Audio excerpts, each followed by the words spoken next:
Allô, bienvenue à Crime de Bin, votre podcast de true crime québécois et canadien.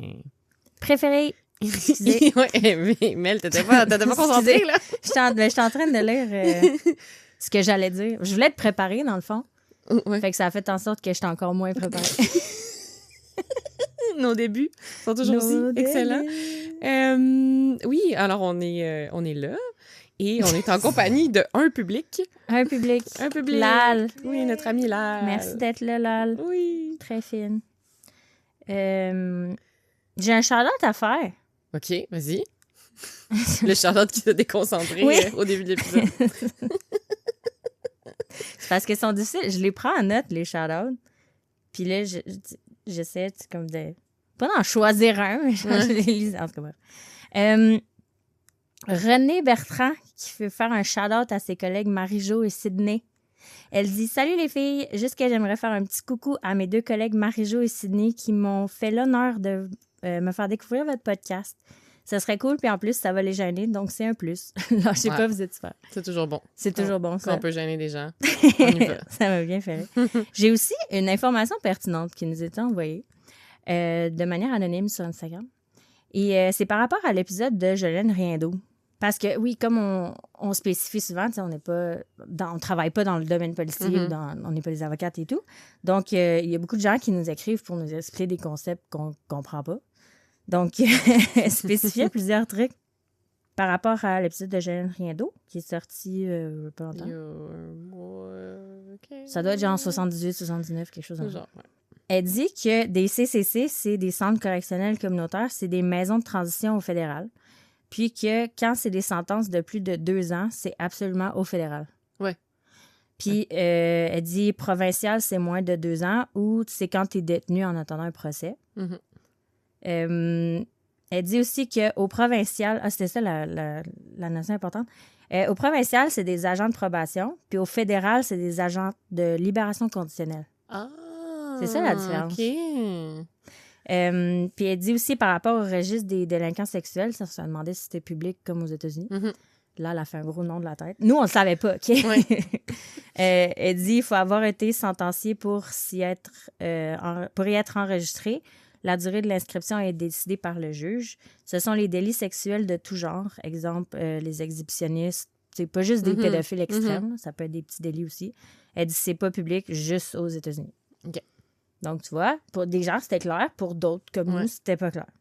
Donc, voilà. Puis, il y a aussi quelqu'un qui nous avait dit à peu près la même info. Puis, ça, les termes, je savais pas, mais le fédéral, c'est des pénitenciers. Et le provincial, c'est des prisons. Oui. Fait quand on dit envoyer en prison, en fait, il faudrait qu'on dise envoyer au pénitencier. Mais bon, c'est plus comme une façon de parler, essayer. Là. Mais vous comprenez ce qu'on veut dire. On va essayer vraiment fort. Je pourrais dire mon gros potin. Hélène, elle a un potin. J'ai un potin pour vous, gang. Les Patreons, ils le savent déjà. Ça fait vraiment longtemps en plus. Ça fait vraiment longtemps en plus, mais... j'ai un gros bedon. Puis je vais accoucher autour du 3 juillet. Fait que bébé 2 est en chemin. Bébé 2 est très en chemin. Très en chemin. Ouais, je suis comme enceinte 7 mois, en fait. Moment où on enregistre ça. On a juste oublié de le mentionner. On l'a pas caché volontairement. On a juste complètement oublié. Et donc, bientôt, dans les prochains mois, il y aura retour de gazouillis pendant qu'on enregistre. Je sais que ça faisait plaisir à bien du monde. Ouais. Voilà, vous allez être servis. Voilà. En juillet. Mais malgré qu'on va peut-être prendre un break cet été. Oui, je pense que c'est ça. En plus que j'accouche. Donc, probablement que juillet août, on ne sortira pas d'épisodes réguliers, juste des bonus, sur Patreon. Ouais. Parce qu'à un moment donné, il faut bien qu'elle s'en mette. Moi, c'est ça. Un petit Mais je sais que, tu sais, au nombre de mamans qui nous écoutent, je sais que les gens comprennent. Oui, vraiment. C'était le potin d'Hélène. Oui. Je vais te garder un fun meme pour après ton histoire horrible. OK. Attends, je vais le cacher pour pas que tu le vois. OK. Alors, aujourd'hui, je te raconte. Raconte. Ça commence mal. Oui, ça commence mal. Ça finit mal aussi. Mais c'est résolu. Joke de podcast de True Crime. Mais c'est résolu. OK. C'est une adulte. Alors, je te raconte le meurtre de Guylaine Potvin. OK. Beaucoup de gens nous l'ont demandé. Oui, je l'ai vu passer plusieurs fois. Oui, alors finalement, je le fais. Donc, tu crédites même pas les gens. La moitié de nos bins l'ont demandé. Puis je l'avais déjà noté, là, je connaissais l'histoire. Bon. Donc, mes sources, c'est la presse, la BANQ, CBC, Claude Poirier, Enquête, Scat, et Radio-Canada. Alors, je t'amène à Jonquière. Wouhou!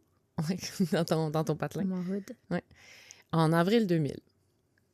T'étais-tu là en 2000? C'est une bonne question. Quand est-ce que t'es arrivée à Québec? J'avais 10 ans, ouais. Ouais. J'étais arrivée à Québec, j'étais en 5e année. On a quel âge en 5e année? Genre pas mal 10 ans. Pas mal 10 ans. Ouais. Fait que peut-être que oui, peut-être que non. Je sais pas. OK. Alors, je te parle de Guylaine, qui avait 19 ans en 2000. Elle était assez réservée et douce comme personne. Elle est originaire de Saint-Eugène, au Lac-Saint-Jean, mais là, elle habitait à Jonquière pour ses études au cégep de Jonquière.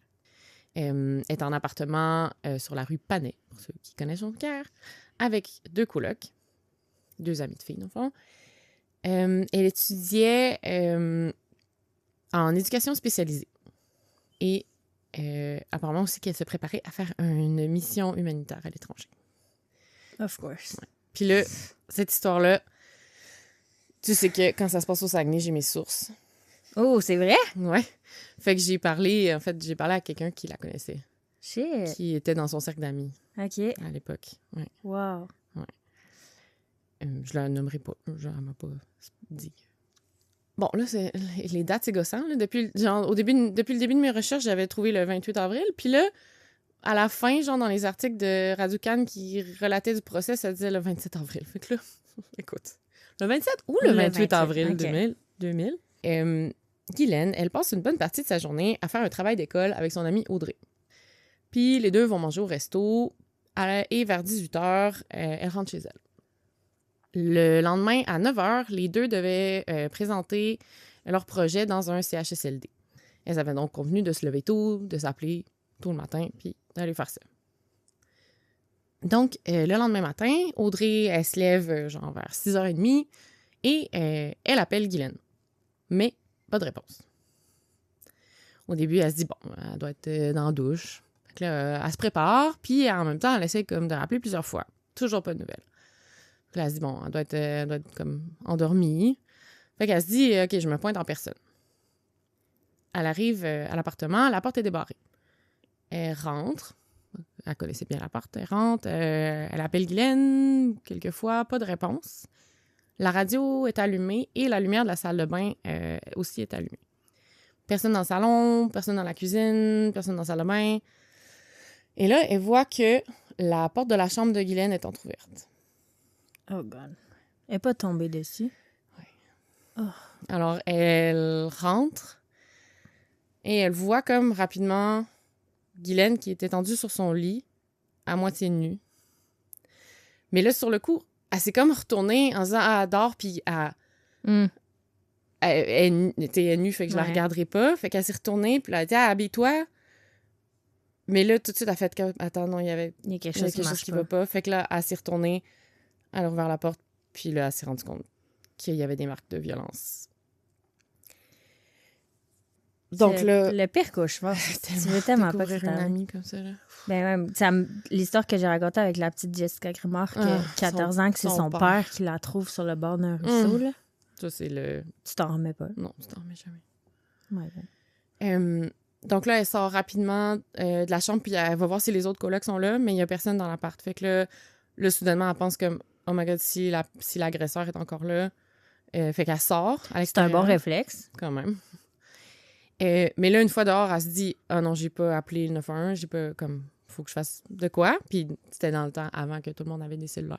Ah ben oui, en 2000, c'est vrai. En 2000. Fait qu'elle est retournée dans l'appart. Mais là, à l'intérieur, ben, tu sais, elle est un quand même paniquée, on la comprend. Au lieu d'appeler la police direct, en fait, elle a appelé Myriam, qui est une autre amie d'école aussi avec qui elle faisait un travail.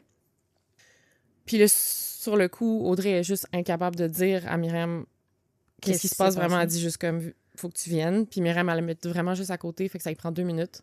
Elle est là. Puis là, ensemble, elles vont dans la chambre, puis là, comme, elles constatent ensemble que Guylaine est probablement morte. Puis Myriam a dit, tu sais, elle avait comme un T-shirt, mais relevé en haut des seins. Puis comme, elle a comme pensé le baisser juste pour la pudeur, mais après ça, elle s'est dit non, faut comme pas toucher. Fait qu'après ça, elles ont appelé ensemble le 911.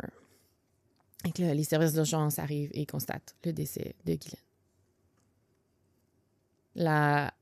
La mère de Guylaine, dans une entrevue avec Claude Poirier, elle raconte que cette journée-là, tout était bizarre.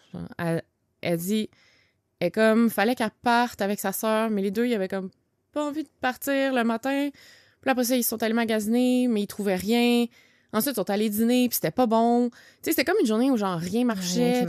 Tout était bizarre. Puis là, en fin d'après-midi, alors qu'elle se dirigeait vers la voiture, il y a des enquêteurs qui sont arrivés, qui ont fait « Madame pas de vin », puis qui ont annoncé la nouvelle. De façon assez directe, qu'elle a dit. Là. C'est comme pas vraiment de tact. Là. Bon.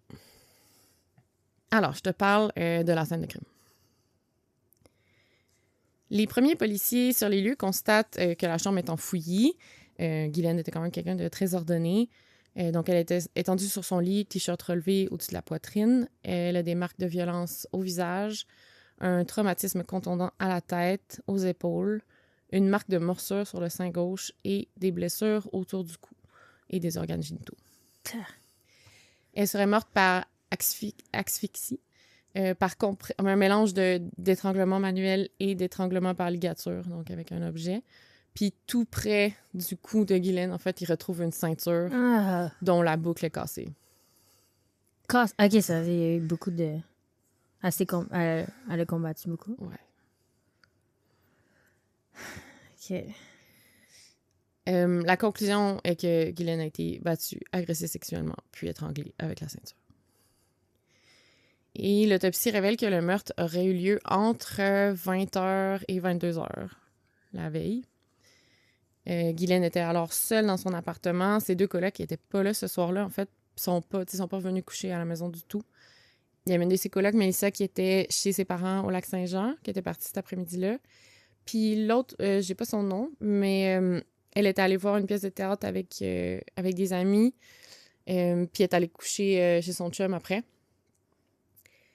Qui habitait vraiment proche en plus. Fait que, comme, elle s'est vraiment souvent demandé par après, j'aurais pu faire quelque chose de différent. Si j'étais revenue à la maison, elle s'était demandé comme, je pourrais passer à l'appart chercher des vêtements, puis finalement, elle n'est pas allée. Parce que pour elle, c'est comme toujours demandé. Mais en même temps, elle aurait pu subir le même sort. C'est ça, on sait jamais. Peut pas. Ben non. Mais c'est le comportement humain est normal de penser si j'avais fait telle chose, tu sais. Ouais. Et la porte était normalement verrouillée, mais dans la semaine et demie qui précédait le meurtre, cette coloc-là, elle avait perdu ses clés. Fait qu'à cause de ça, il laissait comme souvent la porte débarrée. Tu sais, quand ça va... C'est une suite d'éléments qui... Pas rapport, en plus. Vraiment. Puis cette coloc-là a dit comme un des trucs qui l'a le plus marqué, mais c'est comme, il y avait une boîte de condoms sur la scène de crime, puis c'était sa boîte de condoms à elle, qui était dans son tiroir de bureau à elle, puis qu'elle trouvait, tu sais, qu'elle a pu retrouver avant les événements, puis elle avait acheté la boîte la veille. C'est que, c'est juste... C'est comme un détail, mais en même temps, je comprends que ça la perturbe. Ben, oui. Bonne nouvelle, les policiers réussissent à prélever des traces d'ADN. OK. Entre autres sur la boîte de condom et sur la ceinture et je pense sous les ongles aussi de Guylaine. Ses proches, ils remarquent que des choses ont disparu de chez Guylaine, donc des photos d'elle et de ses amis, ainsi que sa bague de finissant. Puis... Pourquoi? Ouais, c'est souvent trophées, ils gardent des... Ouais, c'est ça. Quand Audrey, elle apprend ça, là, l'amie qui l'a trouvée, là, elle est comme encore plus traumatisée après tout ça parce que, tu sais, sur les photos, elle était dessus, tu sais, puis là, elle se dit comme, l'assassin, il a ma face, genre, mais tu sais, elle avait juste tellement peur, comme... Je peux être sa prochaine victime. Hein. Alors, l'enquête, donc, premier suspect, évidemment, le chum. Ça, j'ai eu ça de mes sources. Apparemment que c'était vraiment une nouvelle relation. Ça faisait comme 2 semaines qu'elle sortait avec ce chum-là. Fait que c'était comme tout nouveau. Fait que c'est sûr qu'au début, là, il est comme interrogé à fond par les policiers. Apparemment qu'il n'était pas en mode ultra collaboratif. Mais tu te fais accuser, en même temps, t'es en deuil, tout le monde réagit différemment. Mais finalement, il le laisse tranquille. C'était pas lui. C'était pas lui. Okay. En plus, ils ont l'ADN pour confirmer, pour l'exclure complètement de la liste des suspects. En même temps, j'ai l'impression que si jamais je me faisais accuser de quelque chose que j'ai pas fait, je serais vraiment résistante à être collaborative parce qu'après ça, ils peuvent prendre n'importe quoi que tu dis puis le tourner contre toi. Fait que je suis pas sûre que je serais très collaborative non plus, là. Surtout si tu te fais attaquer de même puis qu'ils pensent que c'est toi l'assassin. C'est ça, là. C'est touché, là. Si jamais quelqu'un tue mon chum, mettons. Puis c'est moi la suspecte. C'est ça, c'est toi la suspecte numéro 1. Quand les policiers y interrogent Mélissa, la coloc, elle leur raconte que peu de temps avant le meurtre, elle est comme pas mal sûre d'avoir été suivie. Elle était sortie au dépanneur à côté de la maison. Puis là, en revenant du dép, elle avait vraiment l'impression que la personne en arrière la suivait. Qu'elle s'est comme vraiment dépêchée de rentrer chez elle. Puis là, elle essayait de voir si comme l'homme, il la suivait. Mais il a comme l'air d'avoir continué. Puis après ça, elle l'a raconté à Guylaine. Mais après ça, les deux se sont dit, ah non, là, c'est on capote pour rien, là, tu sais. Faut toujours suivre ton feeling, ton gut. Il dit tout le temps la vérité. Tout le temps. Ouais. À chaque histoire qu'on raconte, il y a quelque chose comme ça qui se passe. C'est tout le temps vrai. Oui. C'est pas pour rien qu'on a des instincts encore. Là. Non. Il faut les écouter. Oui, 100%. Donc, l'hypothèse d'un prédateur sexuel est de plus en plus considérée. Parce que là, ils ont éliminé beaucoup de connaissances. De connaissances, de suspects. Ils ont fait le tour des amis, de la famille et tout. Puis pour un prédateur sexuel, mettons que tu tombes sur un appartement que tu sais qu'il y a 3 jeunes filles qui vivent là tout seules. Pas que c'est facile, mais c'est une proie nice pour eux autres. Là. Ouais. Avec toutes les histoires qu'on a entendues puis racontées. Et là, justement, en suivant cette hypothèse-là, ben, genre 2-3 mois plus tard, le 3 juillet 2000, à Québec, à Sainte-Foy plus précisément, sur la rue Chapdelaine, que nous connaissons très bien. Oui. Une étudiante de 20 ans qui allait à l'Université Laval et qui habitait seule se fait agresser alors qu'elle était dans son lit qu'elle dormait. Elle est battue, agressée sexuellement, étranglée. Avec une ceinture? J'ai pas de détails avec quoi. Mais elle est laissée pour morte. Et miraculeusement, elle survit. Elle survit, OK. Mais tu sais, l'agresseur, il pensait qu'il avait fini la job. Là. Il pensait qu'il l'avait tuée. OK. On connaît pas le nom de cette victime-là. Son identité est protégée. Et là, les 2 crimes sont très similaires. Donc, similitude entre les 2 victimes. Les 2 étaient étudiantes, presque du même âge, 19-20 ans. Les 2 vivaient dans des sous-sols. C'est 2 apparts de sous-sol, près de leur école. Les 2 n'avaient pas de rideaux. Mettez des rideaux, gang. Et les portes n'étaient pas barrées au moment de l'agression. Et chez elle aussi, un bijou a été volé. C'était une chaîne. Alors que Guylaine, c'était sa bague de finissant. C'est vraiment ses trésors, ses trophées. Oui. Puis le modus operandi est le même, donc il les surprend alors qu'ils sont dans leur lit, endormis. La police est pas mal sûre que le prédateur avait stalké les victimes, bien choisi. Il avait comme regardé à l'avance, puis trouvé des moments où elles étaient seules. Et, heureusement, encore là, ils ont pu prélever de l'ADN et comparer cet ADN on a un match? Avec d'autres cas. Ils ont mis ça dans le système et ils ont vu que c'était un match avec le meurtrier de Guylaine. OK. Alors, la police réalise qu'ils ont un prédateur très dangereux. Plus, Jonquière, Québec, tu sais. Ouais, bah c'est pas si loin. Mais... Non, mais quand même. Quand même. Puis en 3 mois, là. Il déménageait, il faisait une petite escapade à Québec. C'était quoi son affaire? C'est beau. Calique. Donc, la police travaille à fond là-dessus. C'est plusieurs équipes de plusieurs corps policiers qui travaillent ensemble. La police a interrogé 1300 personnes dans ces dossiers-là dans les 2 premières années. Ils ont comparé l'ADN avec, je sais pas combien de suspects, là, sûrement des centaines et des centaines. Mais malheureusement, aucun match. Fudge. Même que, ma source, son chum s'est fait demander son ADN en 2021 pour... En 2021? Ouais, tu sais, il avait pas fermé le dossier, là. Genre, il cherchait encore activement, là. Ben, voyons donc. Ouais. Mais attends, t'as dit que c'était résolu? Ouais. Ça a été résolu genre là? Très récemment. Là, elle me fait des gros yeux. Ça. Ouais. Comme 24 ans, 23 ans plus tard. Ouais. Tableau. Ouais. Fait que c'est comme, tu sais, je trouve ça cool quand même de voir, tu sais, la police, des fois, on sait pas qu'est-ce qu'elle fait, mais Comment ça, t'es excitée de même? Tu connais le cas? Ouais. Là, elle fait comme super contente. Je suis contente de participer à cet épisode en particulier. Ah, OK. OK. Bon, on est excités parce que c'est résolu. Bon, vas-y, excusez. Donc, c'était pas le chum de ma... Non, c'était pas elle. OK, c'était pas lui. De ma source. En 2010, il y a un dénommé Claude Larouche. Clairement, il faut faire un épisode sur lui à un moment donné. Il est arrêté pour le meurtre de Natacha Cournoyer. Et plusieurs personnes se sont demandé à ce moment-là si ça pouvait pas être le meurtrier de Guylaine parce qu'il était originaire de Jonquière. OK. Est-ce que c'est un meurtre similaire? Ouais. Moi, j'ai pas de temps à rechercher Natacha Cournoyer. Je vais le faire éventuellement. Mm-hmm. Je l'ai mis sur ma liste. Mais là, son ADN est comparé avec celui de la scène de crime. Et malheureusement, ce n'est pas Larouche. OK.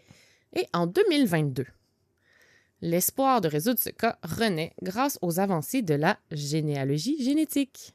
J'ai donné un cours 101 d'ailleurs dans un des épisodes.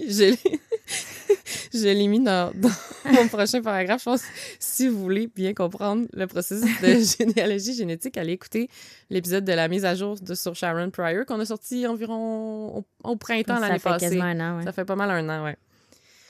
J'ai tout expliqué ça. Ouais. Donc, le laboratoire de sciences judiciaires et de médecine légale lance le projet Patronyme avec un Y en majuscule, parce que ça concerne le chromosome Y. Donc, c'est la technique qui a été utilisée dans le cas de Sharon Pryor. Mm-hmm. C'est la même chose. Donc, en résumé, ça consiste à jumeler le chromosome Y que seuls les hommes possèdent avec des noms de famille. J'avais tout expliqué ça, Hélène. Ils savent déjà c'est quoi. Je sais. Ils sont déjà très éduqués, nos mais c'est pas tout le monde qui les écoute dans l'ordre. Hein? Il y en a qui, mettons, qui commencent. Ils commencent par le dernier. Ouais, c'est ça. Puis après, ils remontent. Rendez-vous pas jusqu'au premier. Ils sont dégueulasses. Mais je pense que si tu On s'est beaucoup amélioré. Ouais, c'est vraiment amélioré. Mais je pense que si tu nous aimes déjà, ça doit pas nous juger. Ça doit être un peu cute d'écouter les premiers. Faudrait qu'on les écoute. Ah, moi, je pense pas que je serais capable de les réécouter. Ben, à ce jour, j'ai jamais écouté un épisode. Bref, je m'excuse, je t'écarte tellement de ton sujet. Ça va. Continue. Donc, les résultats obtenus donnent plusieurs noms de famille, mais qui sont classés par ordre de priorité. Et dans les noms classés comme prioritaires se trouve le nom de famille Grenon. Et lorsque les policiers regardent leur dossier, ils se rendent compte qu'il y avait un dénommé Marc-André Grenon qui faisait partie des personnes d'intérêt dans l'enquête en 2001. Parce qu'il avait habité dans un édifice derrière la résidence de Guylaine. OK. C'est-tu quelqu'un qu'on connaît? Ben, maintenant, on le connaît, mais à ce moment-là, on le connaissait pas. Toi, tu le connais? Ben, je veux dire, ça a été dans les journaux, dans l'actualité. OK, mais moi, je lis pas ça, le journal. Non, à lui, là, c'est... Tu te rappelles que je savais pas que le samouraï de Québec existait.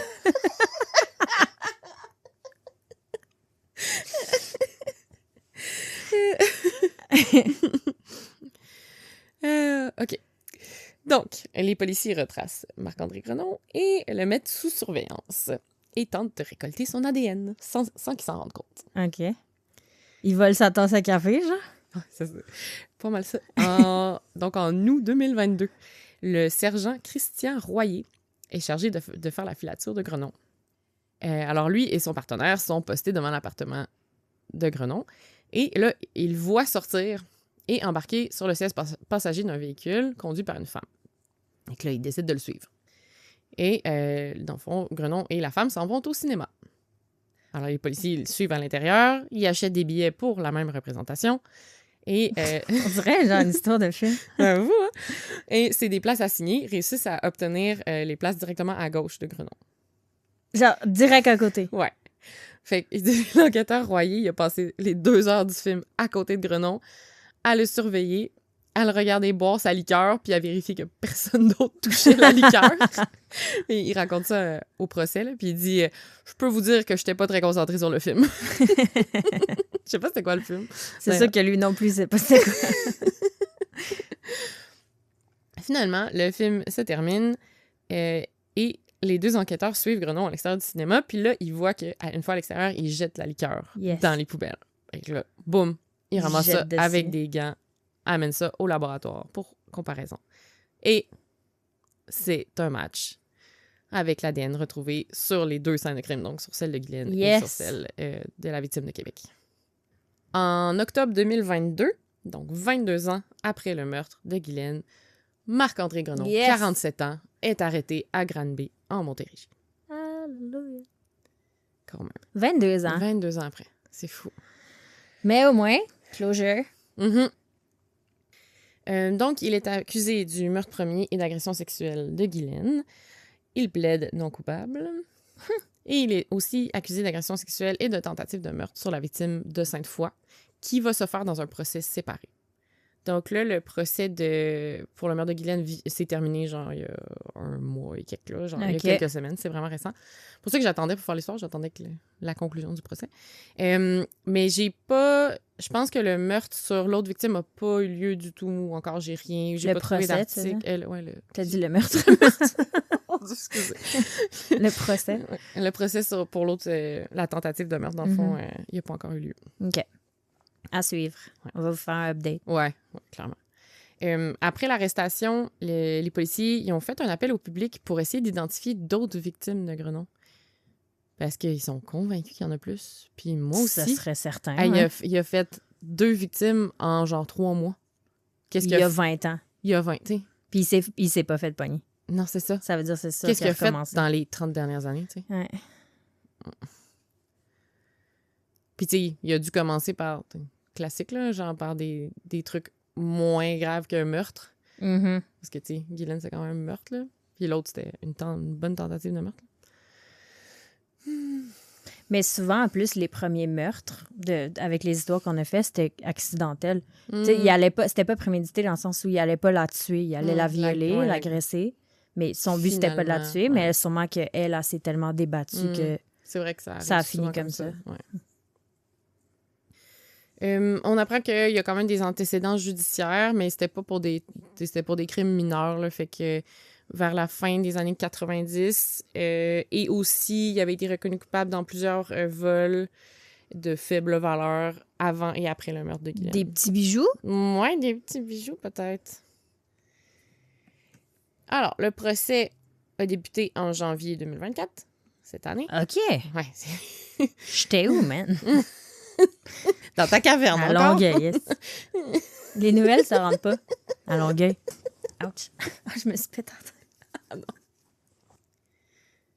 Et le procès va durer comme un mois et demi, à peu près. OK. Donc, février.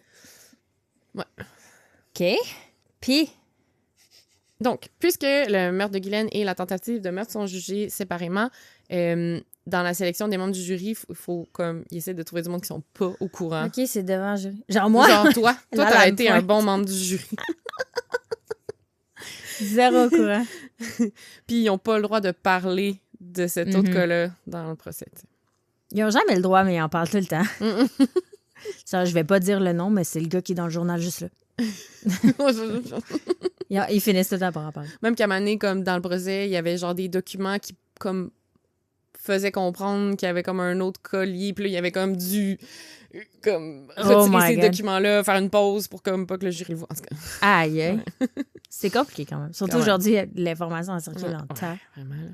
Non, mais pas à Longueuil. Non, c'est ça. C'était dans la caverne de Mel, tout va bien. C'était dans Longueuil, t'es chill. Je faisais des rénovations, OK. Ma vie personnelle est vraiment plus importante. Donc, au début, Grenon, il plaide non coupable, il dénie tout. Mais finalement, à la 5e semaine du procès, coup de théâtre. Il avoue que c'est lui qui a tué Guylaine. Tant. Mais, il y a une autre version. Of course. Donc, on lui dit qu'il est entré chez Guylaine avec l'intention de voler. Et que c'est une fois dans l'appartement... Qui a changé d'idée puis a décidé de l'agresser sexuellement. Il y a eu une altercation, puis qu'il l'aurait tué dans l'altercation. Et c'est seulement après qu'il l'aurait violée. C'est encore pire, c'est de la nécrophilie. Mais ce que ça change, dans le fond, ce que ses avocats disent, c'est qu'il n'y aurait donc pas eu de préméditation, donc meurtre 2e degré, et qu'il n'y a pas d'agression sexuelle à proprement parler puisqu'elle était morte. Fait que techniquement, elle ne pouvait pas donner son consentement. Fait que c'est pas une agression sexuelle? Imagine être avocat puis genre dire ça en cours sérieusement. Non, mais imagine être avocat puis penser à cette stratégie-là puis t'es comme, dude, t'es mieux de passer pour un nécrophile que d'un meurtrier. Ouais. Tu vas écoper de moins de temps en prison. Ouais. C'est ça a-tu passé? Thank God. Et là, d'ailleurs, parlant de ses avocates, donc il y a eu un petit scandale pendant le procès par rapport aux avocates. Donc, de la défense, là, c'était Maître Karine Poliquin. Ça a-tu un rapport? Je sais pas si elle a un lien avec l'autre Poliquin. Poliquin? Je sais pas. J'ai fait un épisode au complet, tu sais. Si quelqu'un le sait, dites-le nous. Mais je sais pas. Je savais pas comment vérifier ça. Mais c'est juste drôle, en tout cas. C'est très drôle. Poliquin. Et Vanessa Farran. Donc, Maître Farran, pendant le procès, elle a publié une vidéo sur Instagram où on la voit, elle et Maître Karine Poliquin, en train de marcher dans les couloirs du palais de justice de Chicoutimi au son de la chanson Gangster's Paradise. Et on se rappelle que les paroles de cette chanson-là évoquent notamment des menaces de mort. Oui.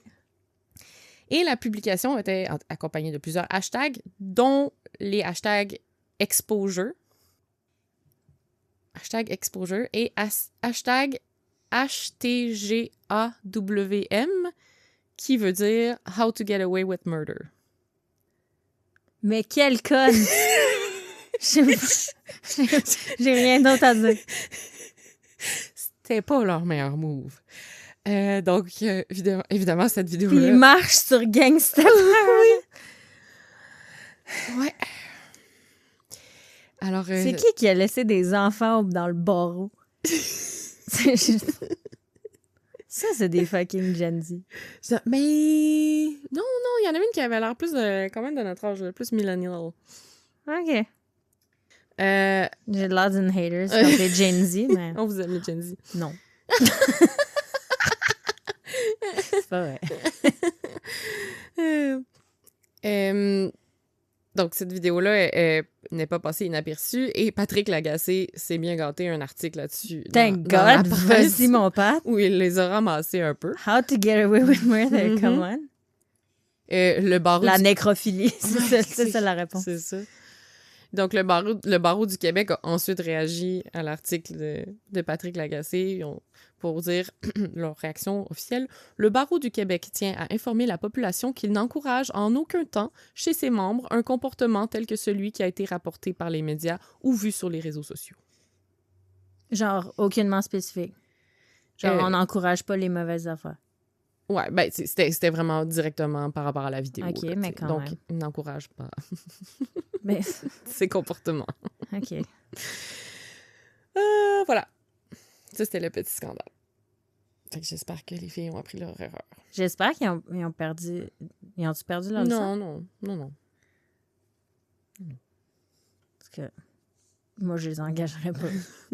Écoute, chacun a le droit à l'erreur. Elles se sont faites vraiment ramasser. J'espère juste. C'est une très grosse erreur professionnelle. Ouais, c'est ça. J'espère juste qu'elles ont compris qu'elles ne referont plus ça. Alors, le verdict de ce procès. Le jury prend un gros 40 minutes pour délibérer. Qui est vraiment rapide. C'est vraiment rapide. Et revenir avec le verdict. Coupable, oui.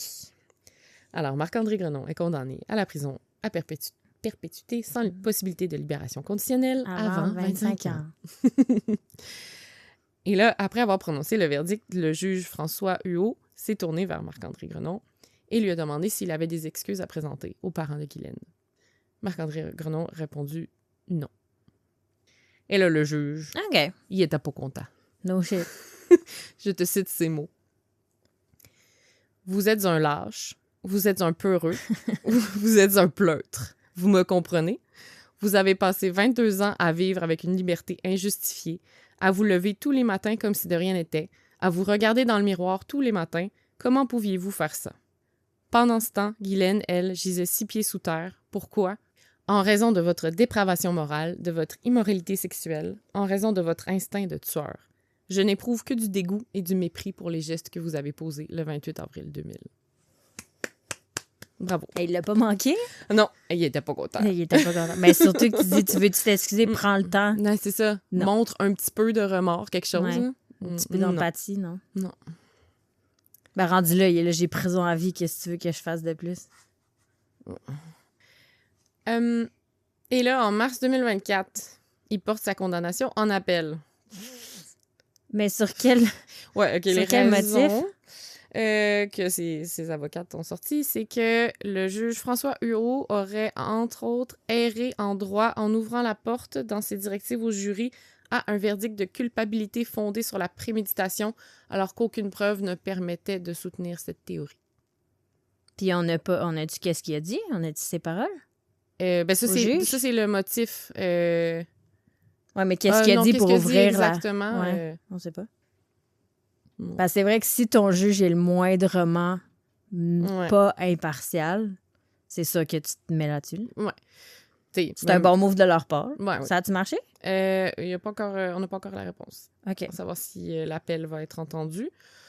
Puis je pense que même s'il est entendu, la sentence, le verdict sera le même. Je veux dire, à m'amener, tu l'as tué. Puis t'as avoué en plus. Fait que... Puis c'est aussi, tu sais, comme le juge disait, il a quand même eu 22 ans de liberté. Là. Ouais.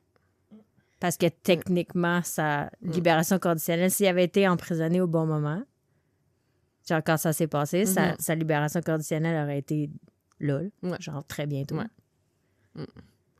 Puis on s'entend qu'après ça, il y a l'autre procès qui l'attend pour tentative de meurtre. Il sortira sûrement pas. Non. D'ici tôt. Ah non, j'espère qu'il va être classé délinquant dangereux puis qu'il sortira jamais. Ah, c'est tough de déclarer quelqu'un délinquant dangereux. Ben là, lui... Puis comme, c'est sûr qu'il va y avoir d'autres victimes. Ben c'est ça. S'il y a d'autres victimes, peut-être. Mais... Ouais. C'est sûr qu'ils vont faire d'autres liens avec d'autres cas. Tu sais, s'ils rouvrent des enquêtes puis ils voient le nom Marc-André Grenon qui était quelque part dans l'enquête, ils vont faire comme, oh, tu sais. C'est sûr C'est qu'ils vont le flag. C'est sûr qu'il va y en avoir d'autres. Moi, je veux vraiment savoir si l'affaire de avoir agressé sexuellement quelqu'un après le décès, si c'est pas justifié comme une agression sexuelle parce que tu peux pas techniquement avoir le consentement de la personne.